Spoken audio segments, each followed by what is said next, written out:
आखिर औरत को चाहिए क्या, पसंदीदा औरत को खुश कैसे करे, या गोष्टीचं टेन्शन येतं ना तुम्हाला, की कसं खुश ठेवायचं हिला कायम. तर माझ्याकडे काही छान सोप्या गोष्टी आहेत. त्या मी तुम्हाला आजच्या व्हिडिओमध्ये एक्सप्लेन करणार आहे. आजचा व्हिडिओ अतिशय रोमॅन्टिक, महत्त्वाचा असणार आहे. त्यामुळे चला आधी सुरुवात करूयात. हॅलो, हाय, कसं आहे ना मित्रांनो, मी आर.जे. ज्योती आणि स्वागत करते तुमचं माझ्या या प्रेमाच्या यूट्यूब चॅनलमध्ये, जिथे प्रेमाच्या आपण अनलिमिटेड, नॉनस्टॉप आणि अनएडिटेड गप्पा मारत असतो. म्हणजेच की स्टार्ट टू एंड जसं आहे तसंच तुम्हाला शेवटपर्यंत ऐकायला मिळतं. यामध्ये मी काहीच एडिट करत नाही, even no makeup look. So चला सुरू करूयात. व्हिडिओ फार महत्त्वाचा आहे आणि पसंदीदा औरत अगर आपकी मैं हूँ, तो मैं तभी खुश होऊंगी जब आप मुझे सब्सक्राइब करोगे. सो आधी सबस्क्राईब करून टाका, कारण ते फार महत्त्वाचं आहे. आणि तसाही व्हिडिओ फार महत्त्वाचा आहे, त्यामुळे शेवटपर्यंत बघा. बेसिक गोष्टी आहेत. याचा फायदा ऑफकोर्स ज्यांना गर्लफ्रेंड आहे, बायको आहे त्यांना तर होणारच आहे. पण जे लोक सिंगल आहेत त्यांनाही होणार आहे, बिकॉज तुमचं थिअरी नॉलेज आत्ताच वाढेल आणि जेव्हा तुम्ही रिलेशनशिपमध्ये जाल आणि तेव्हा तुम्ही या गोष्टी कराल, ती पोरगी इतकी खुश होईल, की मी का इतके दिवस याला सिंगल ठेवलं? का नाही याच्या आयुष्यात गेले? सो तुम्हाला खरंच या गोष्टींची मदत होणार आहे. त्यामुळे व्हिडिओ फार महत्त्वाचा आहे. सो पसंदीदा औरत को खुश कैसे करे, यामधला पहिला टप्पा, पहिली गोष्ट म्हणजेच की बेअर मिनिमम तुम्हाला गोष्टी करायच्या आहेत. बेअर मिनिमम गोष्टींमधल्या गोष्टी कोणत्या? तर आठवड्यातून एकदा भेटणं, जेवढाही वेळ तुम्हाला जमेल तितका वेळ भेटणं, वेळ काढणं हे फार महत्त्वाचं असतं यामध्ये. रोमॅन्टिक पार्ट हाच आहे की एकमेकांना भेटायचंय, पाहायचंय, ऐकायचंय, तो स्पर्श अनुभवायचाय सगळं, त्याच्यामुळे तुम्ही वेळ काढताय. सो वेळ काढणं हे रोमॅन्टिक आहे आणि बेअर मिनिमममध्ये तेच की एकमेकांना भेटणं, आठवड्यातून एकदा तरी भेटणं. कारण मला असं वाटतं की भेटणं खूप महत्त्वाचं असतं. तुमचं जर का लाँग डिस्टन्स असेल तर प्लीज जास्तीत जास्त कसं भेटता येईल, महिन्यातून एकदा, 2 महिन्यातून एकदा यासाठी ट्राय करा. कारण जर का फार भेटीगाठी नाही झाल्या तर नातं खराब व्हायला सुरुवात होते. लाँग डिस्टन्स जास्त टिकत नाही, कारण तितकीशी मॅच्युरिटी सगळ्यांमध्ये नसते, पेशन्स नसतात. सो भेटणं खूप महत्त्वाचं असतं. फोन, चॅटिंग यापेक्षाही महत्त्वाचं असतं भेटणं. सो बेअर मिनिमम गोष्ट आहे ही, की एकमेकांसाठी वेळ काढून भेटणं. भेटायला जाताना ऑफकोर्स तुम्ही छान रेडी होऊनच जाल, पण तिला फुलं घेऊन जाणं, 2 फुलं तरी घेऊन जाणं महत्त्वाचं आहे. त्यातल्या त्यात जर का कोणतं फूल नेऊ असं कन्फ्युजन असेल, तर मी सजेस्ट करेल सनफ्लॉवर घेऊन जा. सनफ्लॉवर तुम्ही घेऊन गेलात तर मुलगी जाम खुश होईल, की किती छान आहे हा. त्याची एक थिअरी सुद्धा असते, सनफ्लॉवर थिअरी. त्यामुळे ते कायम 2च न्यायचे असतात. त्याचा एक मी सेपरेट व्हिडिओ करेन. पण सनफ्लॉवर घेऊन जा, रोजेस घेऊन जाऊ शकता, दरवेळी वेगळं फूल घेऊन जाऊ शकता. एकच जरी नेलं सनफ्लॉवर, 2 सनफ्लॉवर दरवेळी नेले तरी चालतील, काही प्रॉब्लेम नाहीये. तुम्ही नेताय, तुम्ही एफर्ट्स घेताय, हीच गोष्ट तिच्यासाठी खूप जास्त खास आहे आणि हे बेअर मिनिमम आहे, काही नाही. आता मी जसं म्हणाले, फुलं घेऊन जा, कोणतीही 2 फुलं घेऊन जा. त्या व्यतिरिक्त तुम्हाला काही न्यायचं असेल ॲडिशनली स्वतःच्या मनाने, की मला हे गिफ्ट द्यायचंय, ते गिफ्ट द्यायचंय, तुम्ही घेऊन जाऊ शकता. पण इतकं तरी तुम्हाला करणं गरजेचं आहे. त्यासोबतच रँडम मेसेजेस मुलींना खूप आवडतात. ते खूप जास्त रोमॅन्टिक वाटतं. म्हणजे रँडमली तुम्ही मेसेज केलात तिला आणि ती वाचतीये. तुम्ही एक छान निबंध लिहिलाय, पॅराग्राफ लिहिलाय, की तुमचं तिच्यावर किती प्रेम आहे. तिचं असणं किती छान आहे तुमच्या आयुष्यात. या पृथ्वी तलावर सुद्धा ती किती खास आहे. तुमचं किती प्रेम आहे. हे सगळं तुम्ही एकदम छान वेने लिहिलत, तो मेसेज तिला पाठवलात, तो पॅराग्राफ, ती मुलगी इतकी खुश होऊन जाईल ना, म्हणजे 1 करोडची लॉटरी लागल्यावर जेवढा आनंद होतो ना, त्याच्यापेक्षाही जास्त आनंद तिला हे सगळं वाचून होणार आहे. म्हणजे उसका बस चले, तर ती प्रिंट काढून, फ्रेम करून भिंतीवर लावेल. पण घरचे बघतात त्यामुळे ती ते करू शकणार नाही. पण तो मेसेज ती 1000 वेळा वाचेल. तिच्या मनात, तिच्या मेंदूत तो एकदम सेव्ह होऊन जाईल आणि त्यामुळे तिचा प्रत्येकच दिवस छान जाईल. कारण इतका छान मेसेज तुम्ही केलाय, ज्यामध्ये तुमच्या वेने तुम्ही लिहा. काही गरज नाहीये कुठून कॉपी वगैरे करायची. तुम्हाला जेन्युइनली काय-काय वाटतं, छान लिहायचं निबंधासारखं आणि तिला पाठवून द्यायचं. असे रँडम मेसेजेस वाचले, की मुली जाम खुश होतात. प्रेम जे आहेच तुमच्यावर, ते आणखी खूप जास्त वाढतं. म्हणजे मी किती नशीबवान आहे, की माझ्या आयुष्यात हा आहे. असं व्हायला लागतं यार. देवा थँक सो मच. इतकं छान वाटायला लागतं. सो प्लीज हे करा. ओके. बेअर मिनिमम आहेत या गोष्टी.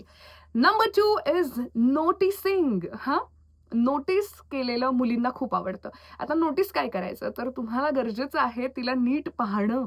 सपोज तिने हेअर कट केला असेल, हेअर कलर केला असेल, नेल्स केले असेल, वेगळी नेल पेंट लावली असेल किंवा नेल्स बनवले असतील, जे काही तिने केलं असेल ते तुम्हाला नोटीस करून तिचं कौतुक करणं गरजेचं आहे, की "छान दिसतीयेस आणि हे तू केलंस, अरे वाह! छान, छान." हे ते. तुम्हाला ते बोलणं गरजेचं आहे. मुलींना कौतुकापेक्षाही इथे ही गोष्ट आवडते, की याने नोटीस केलं म्हणजे हा मला नोटीस करतो, या गोष्टीचा आनंद खूप, खूप, खूप असतो. म्हणजे आपल्या फ्रेंड्सने जरी नोटीस केलं तरी आनंद होतो. विचार करा पसंदीदा मर्द अगर नोटीस करके तारीफ करे तो कितना अच्छा लगेगा. मुलींना या गोष्टी भयंकर आवडतात. त्यामुळे प्लीज जेव्हाही तुम्ही तुमच्या गर्लफ्रेंडला बघता नॉर्मल व्हिडिओ कॉलवर, नोटीस करा की काय वेगळं केलेलं आहे तिने. आणि मुलींना या गोष्टी खूप आवडतात, की नोटीस केलेल्या गोष्टी किती छान आहे. सो नोटीस करायला शिका. नसेल जमत तर शिका. ओके. जर का तुम्ही हे नॅचरली शिकलात, म्हणजे नॉर्मली शिकलात, तिने सांगण्याऐवजी, तर आणखी, आणखी, आणखी प्रेम वाढेल, आणखी तुमचं कौतुक तिलाही वाटेल आणि नातं खुश राहील. नात्यामध्ये जेव्हा ती गर्लफ्रेंड, ती मुलगी खुश असते ना, तेव्हा ते नातं खूप छान राहतं. जेव्हा तीच नाखुश असते, तेव्हा मग ड्रामा, चिड भांडणं होत राहतात. त्यामुळे तिला खुश ठेवायचं असेल, तर या बेसिक गोष्टी तुम्हाला करायच्या आहेत. ओके. सो प्लीज हे करा. बघा ती किती खुश होईल आणि तुमच्या नात्यामध्ये किती फरक पडतोय, हे मी जे काही सांगते या सगळ्या गोष्टींनी. सो जसं मी सांगितलं हेअरचं असेल, नवीन चष्मा तिने घेतला असेल, जे काही असेल प्लीज नोटीस करा आणि त्याचं कौतुक करा. ती ऑलरेडी खूप सुंदर आहे. माहिती आहे, तुम्हालाही माहिती आहे, तिलाही माहिती आहे. पण नोटीस करून आणखी कौतुक केलं, की तिला छान वाटतं. मुलांचं प्रेम हे एक्सप्रेसिव्ह नसतं, पण मुलींचं असतं. तुम्हाला नसेल वाटत, पण आम्हाला आवडतं. म्हणजे तुमच्याकडून सतत ऐकायला, की तुमचं आमच्यावर किती प्रेम आहे, मी कशी दिसतीये तुझ्या नजरेतून वगैरे, वगैरे सगळं हे सगळं ऐकायला आम्हाला छान वाटतं. सो त्यामुळे हे करणं तुम्हाला गरजेचं आहे. देन कँडिड फोटोज फार महत्त्वाचे आहेत. नोटीसमध्ये कँडिड फोटोसुद्धा येतात. जसं की तुम्ही कुठेतरी गेलात, खायला, प्यायला, फिरायला, जिकडे कुठे गेलात आणि तुम्ही सडनली तिचे रँडम काही छान कँडिड फोटोज काढले. ती हसतीये, बसली असा विचार करत. जाम खुश होईल ती जेव्हा ती फोटो पाहील, की याने हे एफर्ट्स घेतलेत. मेन म्हणजे की तुम्ही स्वतःहून हे सगळं विचार केलात, की आपण हिचे फोटोज घ्यावेत. ही गोष्ट मुलींना आवडते. त्या फोटोपेक्षाही की तू एफर्ट्स घेतलेत. ही गोष्ट दिल को छू गई. सो मुलींना खरंच खूप आवडतं. एकतर फोटो काढायला त्यांना खूप आवडतं आणि त्यातल्या त्यात जर का पसंदीदा मर्द कँडिड फोटोज घेतोय, याहून अति रोमॅन्टिक काय असू शकतं? तुम्हाला सांगते फिजिकल गोष्टींपेक्षा ही जास्त रोमॅन्टिक गोष्ट असते मुलींसाठी, की याने हे एफर्ट्स घेतले यार न सांगता. किंवा कधी-कधी तुम्हाला असं रँडम फोटोज, कँडिड फोटोज नाही घेता आले, कारण ती तुमच्याकडेच बघतीये. तर तुम्ही म्हणू शकता तिला, की "ही जागा खूप छान आहे. तू इथे थांब, मी तुझे छान-छान फोटोज वगैरे घेतो. इथे तुझे फोटोज छान येतील." तुम्ही काहीतरी अशा पद्धतीने सुद्धा बोलू शकता. इतकी खुश होईल ना ती, "भाई सफल हो गई मैं प्यार में," असं तिला वाटायला लागेल. सो प्लीज फोटोज घ्यायला शिका. मुलींना ते खूप, खूप, खूप आवडतं. आम्ही मुली तुमच्यापेक्षा वेगळ्या आहोत. आम्हाला या गोष्टींमध्ये आनंद होतो. That's it. Okay. So please हे करायला विसरू नका. त्यानंतर नंबर 3 पॉइंट इज रिअश्युरन्स. रिअश्युरन्स म्हणजेच काय, की आम्हाला 10 वेळा म्हणा. 10 वेळा तिला दिवसातून मेसेजेस करा, की I love you, I love you, I love you. वेगवेगळ्या वेने आय लव्ह यू. आणि तुम्ही पुढे तिला काही म्हणत असाल, तिचं निकनेम जे काही असेल, इमोजीज असतील, हार्ट्सचे वगैरे व्हॉईस नोट पाठवून असेल, दिवसातून बोला 10 वेळा आय लव्ह यू. म्हणजे विचार करा, तुमची जी पसंदीदा औरत है, ती काम करतीये आणि सडनली आय लव्ह यू जान किंवा आय लव्ह यू हे असा मेसेज वाचला. तिला किती भारी वाटेल. 10 म्हणजे एक्झॅक्ट 10 वेळाच करा असं नाही. दिवसातून 2-3दा सुद्धा करू शकता किंवा रँडमली करू शकता. असं ठरवून असं नाही. तुम्हाला वाटलं, सपोज दुपारी तुम्ही बसलात जेवायला आणि तुम्हाला आठवण आली. So I love you, I miss you असे रँडम मेसेजेस तुम्ही केले. खूप भारी वाटतं. खूप छान वाटतं. आय लव्ह यू असं वाचून. आता तुम्ही म्हणाल, की प्रेम आहे तर सारखं काय सांगायची गरज आहे? मुलांनो तुमचं प्रेम वेगळं असतं. मी जसं मघाशी म्हणाले, की तुमचं एक्सप्रेसिव्ह नसतं, मुलींचं असतं. मुलींना एक्सप्रेस झालेलं खूप आवडतं. तुम्ही अख्ख्या जगासमोर माईक धरून ओरडलात ना, की तुमचं किती प्रेम आहे, तेही तिला छान वाटेल. ते तुम्ही करत नाही.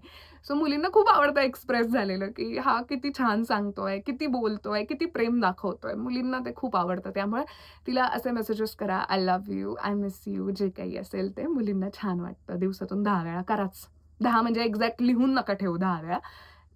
नॉर्मल करा, नाहीतर अति केल्याने सुद्धा इरिटेट होऊ शकतं. सो ठीक आहे, थोड्या वेळाने करू शकता. त्याच्यामध्ये आणखी एक गोष्ट आहे ती म्हणजे की बऱ्याचदा मुली जेलस होतात.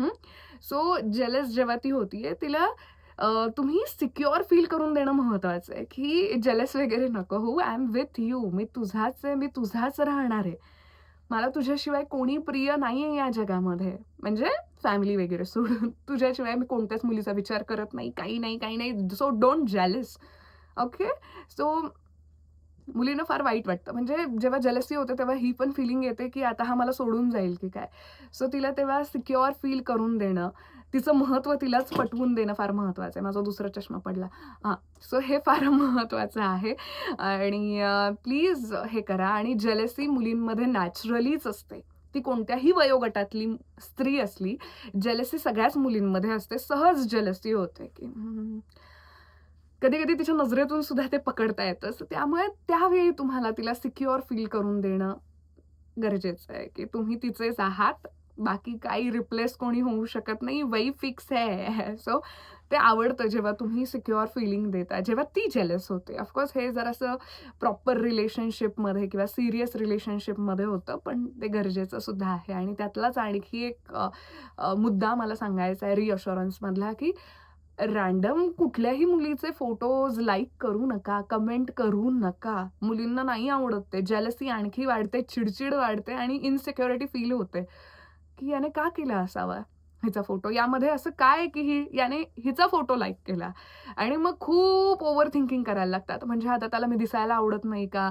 मग माझं वागणं, माझा आवाज आवडत नाही का? माझी स्टायलिंग आवडत नाही का? बापरे! इतकं ओव्हर थिंकिंग करतात. जेलसी तर होतेच, पण यासोबत ही भीती सुद्धा तयार होते आणि खूप राग येतो. कुठेतरी तुम्ही चीट करताय असं एक मनात सुरू व्हायला लागतं.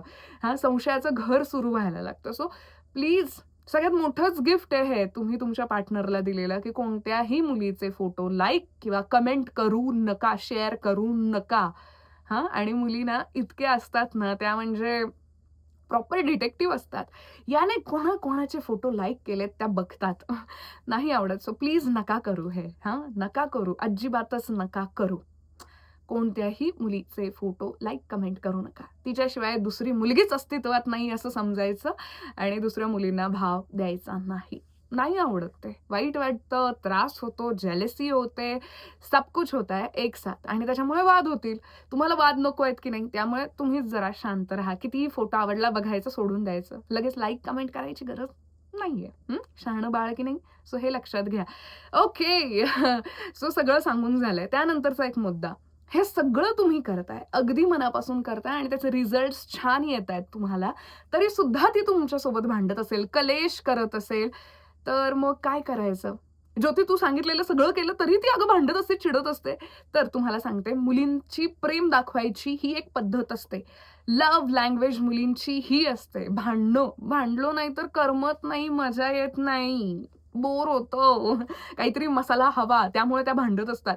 त्यांच्या मनात तुमचा इगो हर्ट करणं, तुम्हाला त्रास देणं काहीच नसतं. मजा येते म्हणून मुली कलेश करतात. कलेशी औरत हर कोई होती है आणि त्यातल्या त्यात ती मुलगी तुमच्याशी भांडते बिकॉज तुम्ही हक्काचे आहात. ती रँडम कोणाशीही नाही भांडू शकणार. भांडण्यामध्ये एक प्रेम असतं. असं मजा येते भांडण्यामध्ये. जिथे इलॉजिकल भांडणं असतात ना, ते ती मुद्दामून करतीये आणि तिची लव्ह लँग्वेज आहे हे समजून जा. पण जिथे खरंच सीरियस भांडणं होत असतील, तर काहीतरी सीरियस इश्यू आहे. तो भेटा, बोलून क्लिअर करा. पण मुली ज्या आहेत त्या या गोष्टींनी समाधानी तर होतात. पण काय म्हणू शकतो, एक गुणच असतो नॅचरली. कलेश करणं, चिडचिड करणं, वैतागणं, भांडणं हे नॅचरली येतं. ती लव्ह लँग्वेज असते, प्रेम दाखवायची पद्धत असते. प्रत्येकाची वेगळी पद्धत असते. पण सगळ्याच ओव्हरऑलच या जगातल्या स्त्रियांची पद्धत असते भांडणं. ती मुलगी बाहेर जगासमोर कितीही शांत असली, तरी ती तुमच्यासमोर भांडणारच बिकॉज शी लव्हज यू आणि तो हक्क आहे तुमच्यावर आणि तिला छान वाटतं. अगर झगडा ही नहीं होगा तो कितना बोर होगा. किती गोड-गोड गप्पा मारायच्या. जरा भांडणं सुद्धा महत्त्वाची असतात आणि भांडणामध्ये प्रेम असतं ना, हे तेच मी बोलतीये. सो मजा येते म्हणजे, "ए तू का यार माझे केस ओढले? का रे अजून?" It's it's for fun only. So please serious घेऊ नका. म्हणजे तुमच्या डोक्यात हा प्रश्न नक्कीच येईल, की ज्योती तू सांगितलेल्या सगळ्याच गोष्टी आम्ही केल्या, तरी ती अशी वागते. So it's a love language. So जास्त टेन्शन घ्यायचं नाही. पण हे जे मी सांगितलंय, हे करत राहा. बघा तुमचं नातं छान राहत जाईल. आता मी हे सांगितलंय म्हणून हे एकदा केलं आणि सोडून दिलं नाही. हे तुम्हाला कायमच करायचंय. कायम म्हणजे कायम. कायमच. सो प्लीज हे सगळं करा. बघा तुमचं नातं किती छान होतंय, ती मुलगी किती खुश होतीये आणि तुम्ही किती खुश होताय तिला खुश पाहून. सो हा होता आजचा व्हिडिओ. तुम्हाला कोणत्या विषयावर व्हिडिओ हवाय हे मला कमेंट्समध्ये कळवा. नक्की मी त्या विषयावर व्हिडिओ बनवेन. तोपर्यंत खुश रहा, मस्त रहा, प्रेमात रहा. तुमच्याही, माझ्याही. I love you. Bye bye.